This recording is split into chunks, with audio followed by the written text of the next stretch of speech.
యేసయ్య నామానికి మహిమ కలుగును గాక. పరిశుద్ధ నామానికి మహిమ కలుగును గాక.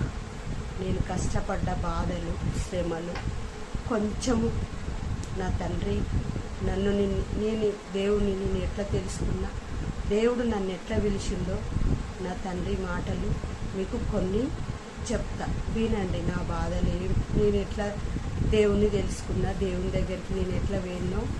నేను అన్యజన కుటుంబంలోకి వెళ్ళి నేను వచ్చిన. మేము మా కులము విషబ్రాహ్మణులం, అంటే వడ్లోళ్ళం. నేను పుట్టి పెరిగింది వరంగల్ జిల్లా దగ్గర కట్రాల. నేను కట్రాల నాది. అక్కడ నుంచి మేము అవన్నీ తర్వాత ఇప్పుడు నేను కొన్నే మీతోటి పంచుకోవాలనుకుంటున్నా. దేవుడు నేను ఎట్లా తెలుసుకున్నానో మీతోటి కొన్ని పంచుకోవాలనుకుంటున్నా. నేను 2022 వరకు నేను దేవుణ్ణి తెలుసుకోలేదు. 2022 డిసెంబరు వల్ల నా కొడుకు ఆరోగ్యం బాగలేదు.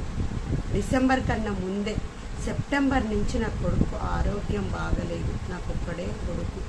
నా కొడుకు ఆరోగ్యం బాగలేకుంటే నేను ఎన్నో దిక్కుల తిరిగిన.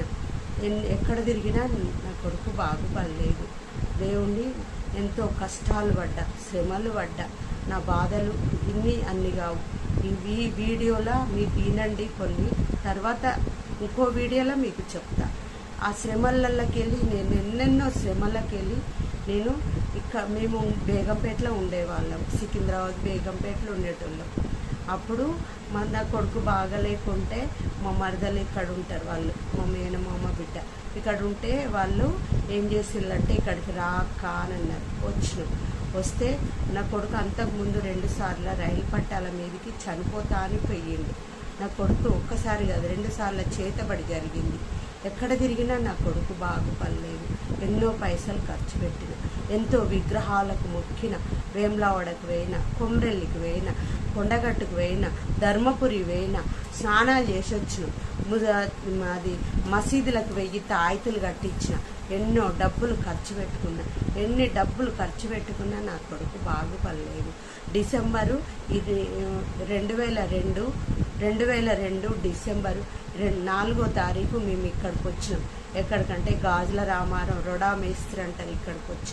ఇక్కడికి వచ్చి నెల రోజుల తర్వాత మాకు ఒక పాస్టమ్మ పరిచయం అయింది. పాస్టమ్మ పరిచయం అయిందంటే ఒక ఆమె మామూలు నేను ఉషాము